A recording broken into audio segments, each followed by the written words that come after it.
پھر صفحہ نمبر 82 جو ہے وہ لکھائی کی مشق ہے. یہاں بچے کاف کی بڑی شکل اور چھوٹی شکل لکھنا سیکھیں گے.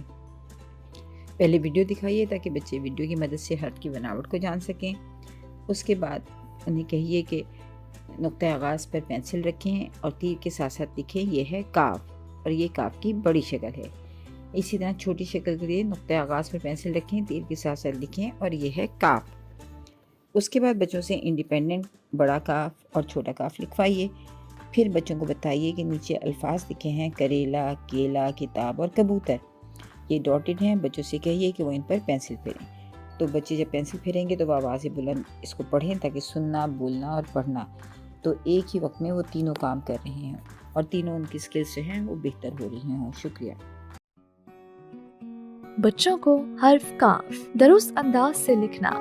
نظم: کاف لائن پر لیٹا ہوا، کاف کے اوپر ایک مرکز. گا کر سکھائیں.